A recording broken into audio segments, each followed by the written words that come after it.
Welcome to another episode of Beyond the Deal with Vehano Joseph. This is a show dedicated to all levels of entrepreneurs looking to scale and improve their lives. So let's dive on in with our next guest. And welcome again to Vehano Joseph's Beyond the Deal. And today we're going to be talking about some of the fundamentals that got me to where we are today in multifamily and all the success we've had. The previous week, we were just getting the intro into me, my story. And if you haven't had a chance to listen to that, go ahead and go give that a listen. I hope to provide you with the frameworks and the tools and some of the stories or nuggets from those stories to add to your tool belt and make you more successful in life, right? Like life is all about how you can respond to different situations and how you can take your current situation, maybe change that. Maybe you're unhappy with your career path. Maybe you feel stuck. Maybe you feel isolated. Maybe you would just want to explore something new and test yourself and really take yourself to the next level. Maybe you want to do something for your family. So we're going to give you all the tools here in the show that you need, and hopefully it brings you value on your day-to-day journey. So without further ado, let's dive into this week's episode. When I talk about framework, these frameworks can be applied to anything. So whether you're buying multifamily real estate, single family real estate, investing in stocks, buying a company, whatever that may be, that investing activity, that after the deal activity, I think that's the fundamental cornerstone of the shows.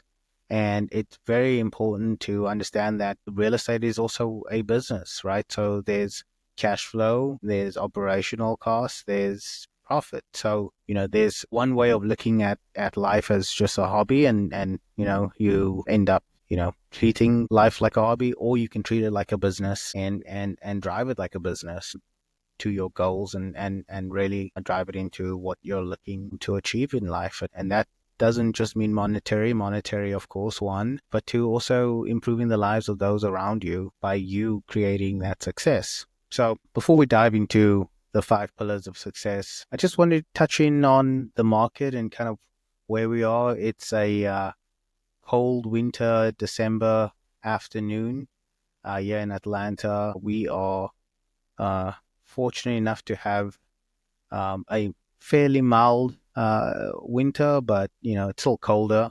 than you would expect being so far south.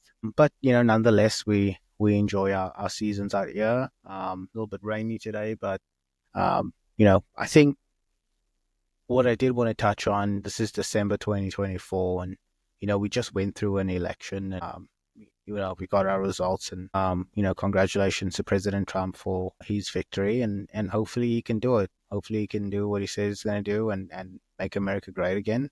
I think it's been a long time coming. I had this strange interaction at the gym the other day. This individual woman was she's just so angry that Trump won, and it didn't sit well with me. I just kind of thought, wow, are you letting all of this anger consume your morning, consume your day? And we were just having a, in passing conversation, and I really didn't want to jump into the conversation because I just thought, politics is what it is. But I just thought it was interesting that someone would be so interested in keeping the status quo despite being in the worst economy we've ever experienced in years, for all colors, all races, to the highest inflation, highest costs of everything, and we're angry about somebody coming in who's going to make a change. I couldn't stand for that, and I think everybody's a human, everybody makes mistakes, goes through different things, and we've got to remember, if we want to be good Christians, good citizens of the world, we want to be loving and caring of each other, not so hateful. It really reminds me of, it's now not the time to be angry and resistant. Now's the time to be forward thinking and positive, and keep that mindset of like, hey, no matter who's in office, we need to make our world, our immediate world, right? Your immediate circumstance. You are the only one that can change that. Not the government, not the state, not the police. That doesn't matter. You have the power to change your immediate environment. Nobody else. If you're overweight, you know what you need to do.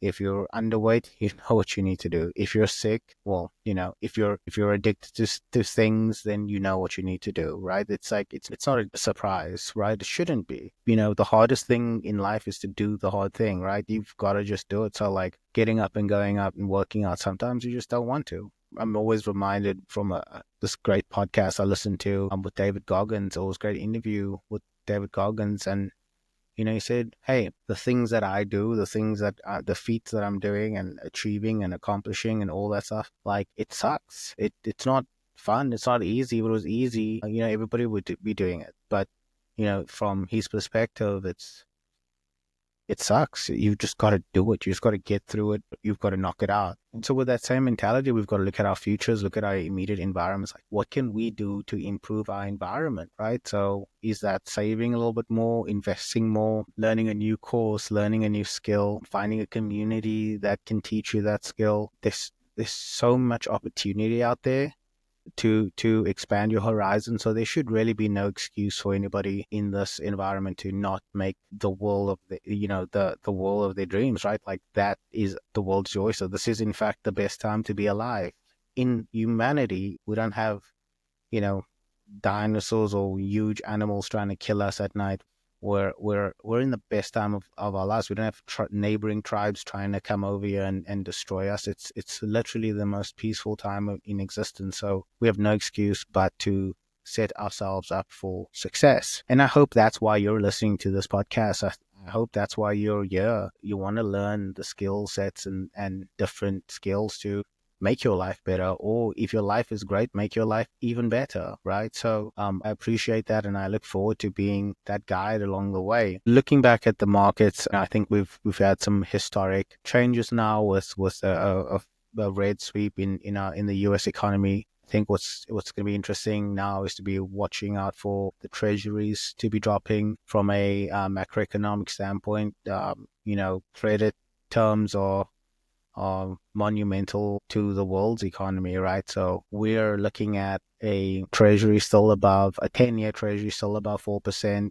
4.4 was at the peak, and now I think we're dropping below that. Hopefully we can see a 3.5 mid of next year, which would be a good thing for industry, a good thing for real estate, a good thing for just consumer goods, because on the one side of financing is expansion, right, and growth. The lower the financing cost, the opportunity cost, the more reinvestment companies are going to make into those expansionary activities, and that's a good thing for the world. It's a good thing for it's a good thing for America, and it's a great thing for local businesses. Which, if I've ever told the story to people, my perspective coming here as a foreigner from South Africa, America is like one of the greatest experiments of all time, because what makes America great is the fact that 85% of this country is small businesses. Like, it's mom and pops. It's people that are like,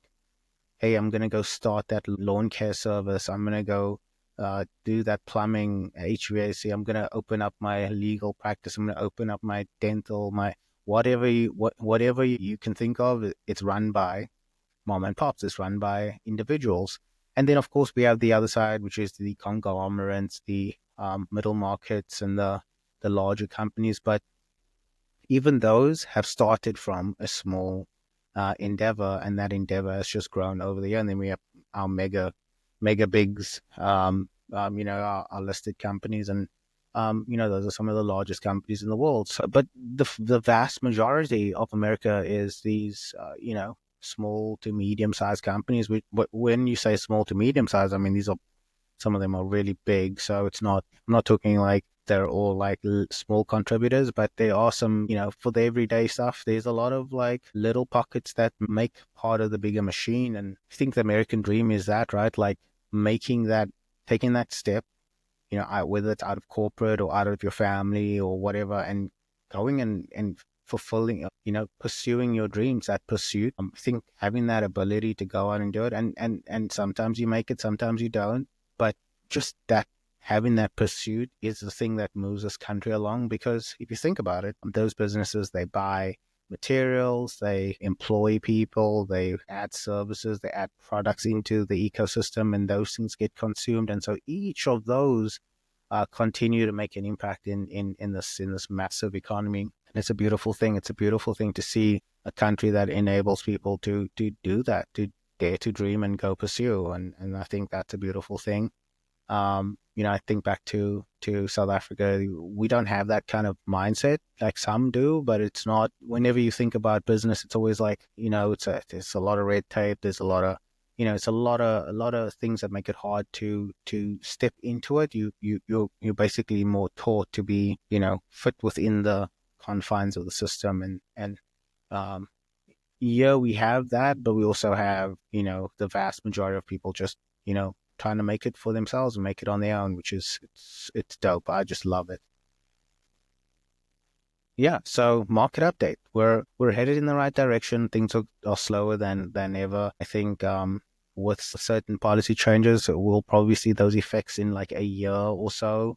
Remember, it takes time for an incumbent president to make changes, and for that to flow through legislation and all of that. And it's probably a year to 18 months before we see like some really major, impactful economic impact. If anything, we may be on the tail end of a recession. So we might even feel the effects of that, because now there'd be proper reporting. Yeah, I think that's going to be interesting for us, and I think we'll see how this next 4 years go. I think there's a good buzz out there. There's a good sense of optimism. I think there's people are ready for change, and ready to see a better economy. One of the things that I also noticed was one of Trump's policy points was drill, baby, drill. And for the longest time, if any of you avid economists out there, and comment below, let me know your thoughts on this. I'd love to debate. The thing that always baffled me is that we're looking at CPI X energy, and I understand, yes, there are buckets of consumer goods that are leading indicators, and that's why they do that, to remove the energy. But my gosh, the energy is the thing that delivers the goods and service. So how can we isolate that from the discussion? And I just always found it so, amusing that we are. And I don't think that that's right. I think when you look at it with energy in there, energy costs are exorbitant.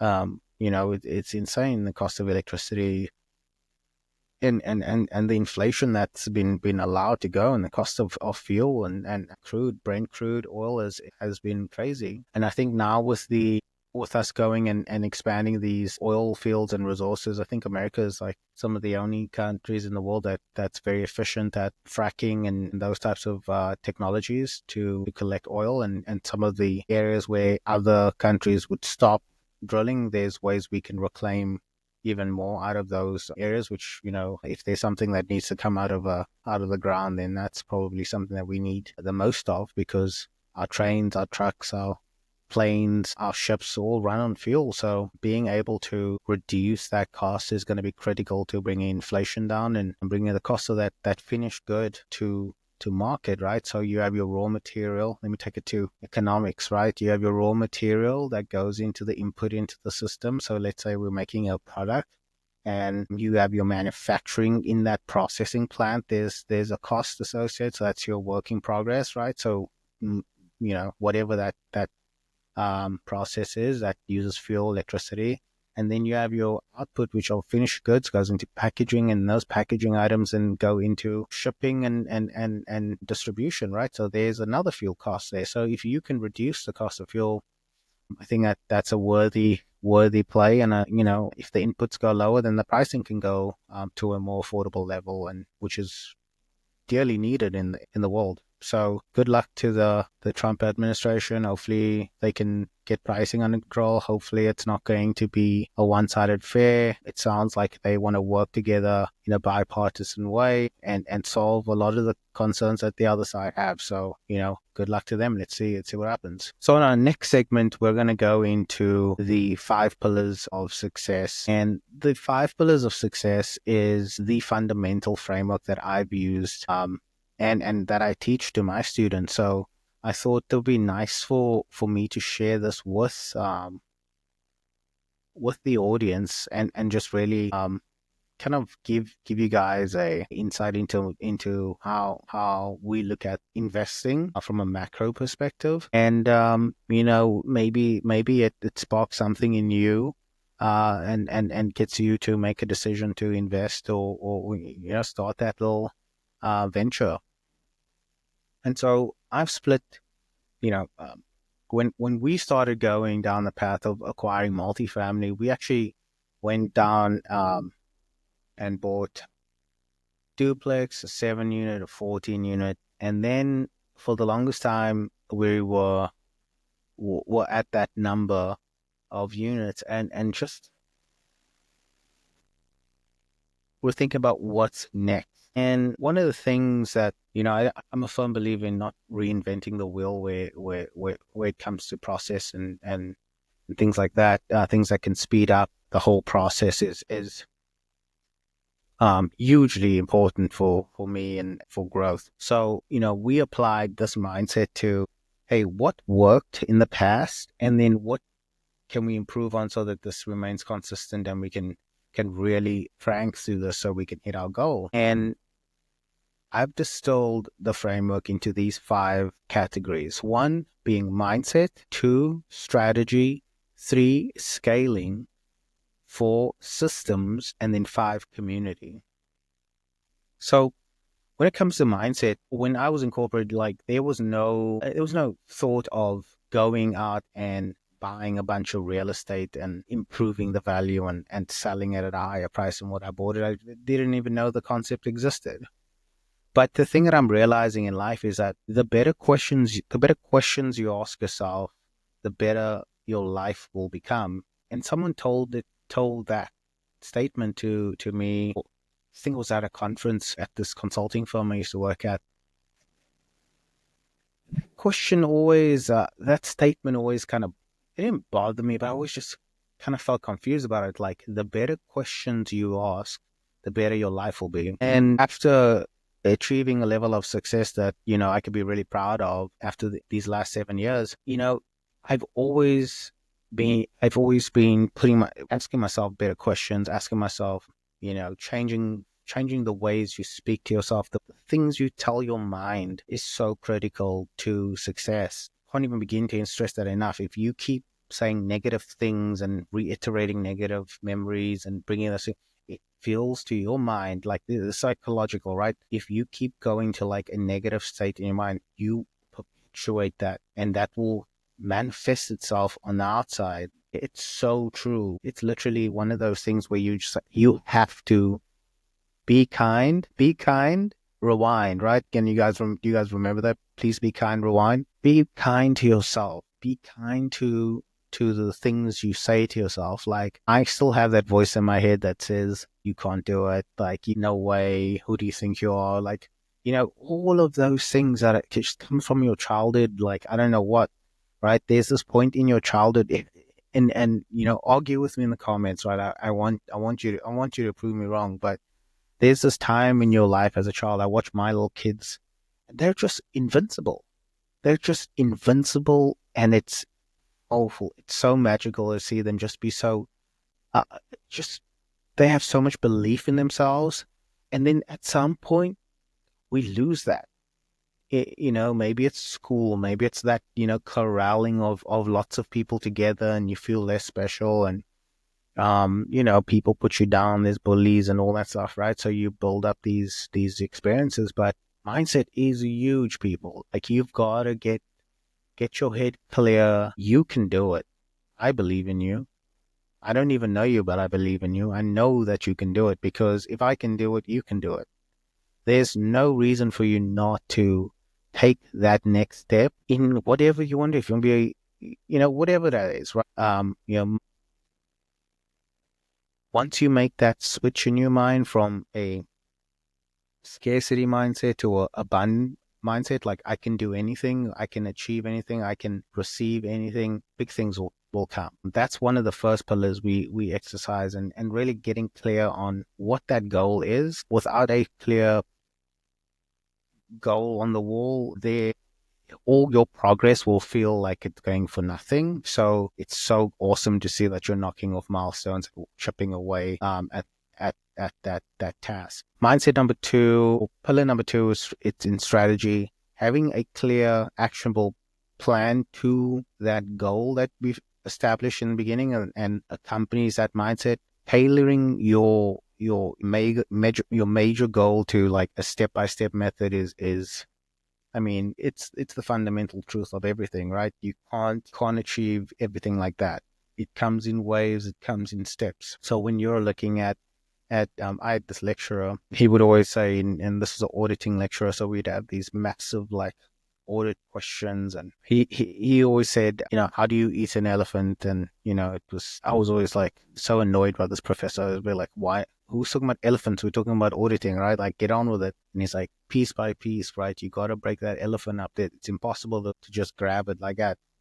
Break off the pieces and digest it, compartmentalize it, and then attack it, right? So very important advice in life, even though it was slightly annoying with it, but it makes a lot of sense in life now. Like taking that big goal, chopping it down, bring it down to daily tasks, right? Like having it down to like the day. And, sooner rather than later, your days becomes weeks, your weeks becomes months, months becomes years. And, you'll get to that goal.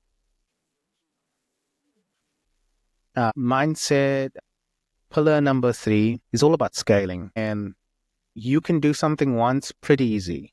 You can do it. You can do something once by mistake, but repeatedly doing that means you've built out a system and a process, and you're not wavering from it. Or you sometimes you waver, but it's within those confines. So, for example, what I teach our students is, what is your buy box? So, what can you afford to buy today with your own money? And if you don't have money, then who can you go to get you that money if you had X deal? So you work backwards and you say, okay, if I had X deal, I would need X amount of money. And if I don't have that money, then I'm not, and I don't feel comfortable pursuing it, then I'm not going to do it myself.